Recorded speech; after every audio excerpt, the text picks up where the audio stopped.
আসসালামু আলাইকুম বড় চাচি। ওয়ালাইকুম সালাম। আমি তোমার বড় চাচি হইলাম কেমনে? তমাল আমার ফুফাতো ভাই। আপনি তমালের বড় চাচি হলে তো আমারও বড় চাচি। হ্যাঁ আসো, ভিতরে আসো।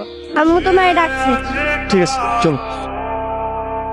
তো চাচা বাড়ি থাকলে তোরে আর কষ্ট দিতাম না। তো চাচা আইতে তো আরো প্রায় 1 মাস লাগবো। এই পরীক্ষার কয়েকটা দিন শুধু জুথিরে পরীক্ষা হলে নিয়ে যাবি আর নিয়ে আসবি। অসুবিধা করো তো? কোনো অসুবিধা নেই। আপনি তোমাদের মামা মানে আমারও মামা, এগুলো নিয়ে আপনি একদমই টেনশন করবেন না, একদম নিশ্চিন্তে থাকেন। তাহলে ঠিক আছে বাবাজি, আমি আসি। হ্যাঁ, ভালো করে পরীক্ষা দিস। হ্যাঁ, এই ধর 100 টাকা।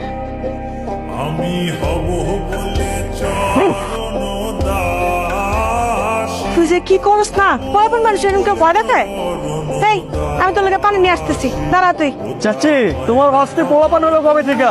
ওর বাপ যদি ঠিক মতো বিয়ে দিত তাহলে এতদিন তো বেশ কয়েকটা বাচ্চা থাকতো। আপনি জানেন না মেয়েদের বিয়ের বয়স কত? জানি 18। প্রেমের বয়স কত? 80। আমি তো 80 দিল। হ্যাঁ, পরীক্ষা কেমন হলো? ভালো হয়েছে। ভালো হলে ভালো।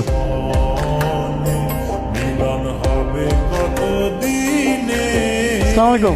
আসসালামু আলাইকুম ভাবি। এই গঞ্জে যাইতে পারবা বাবা?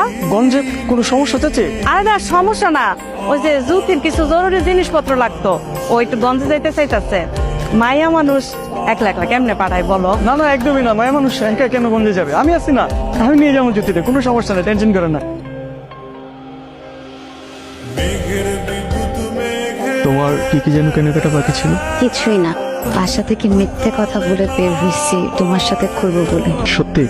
সত্যি।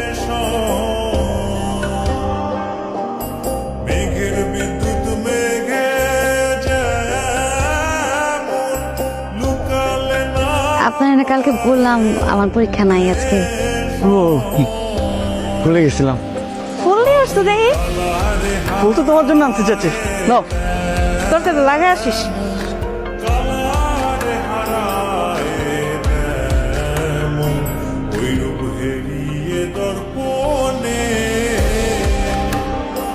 চল মা, আসি বাবা।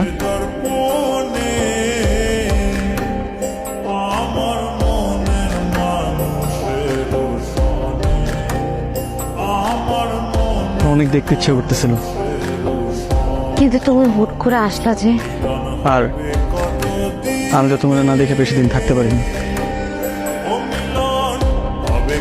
আমি তোমাকে একটা ঠিকানা দিচ্ছি, ওই ঠিকানায় তুমি চিঠি পাঠাবা, আর মাঝে মাঝে বাবার নাম্বার থেকে তোমাকে আমি মিস কল দিই। মিস কল দিবা? কল দিবা না?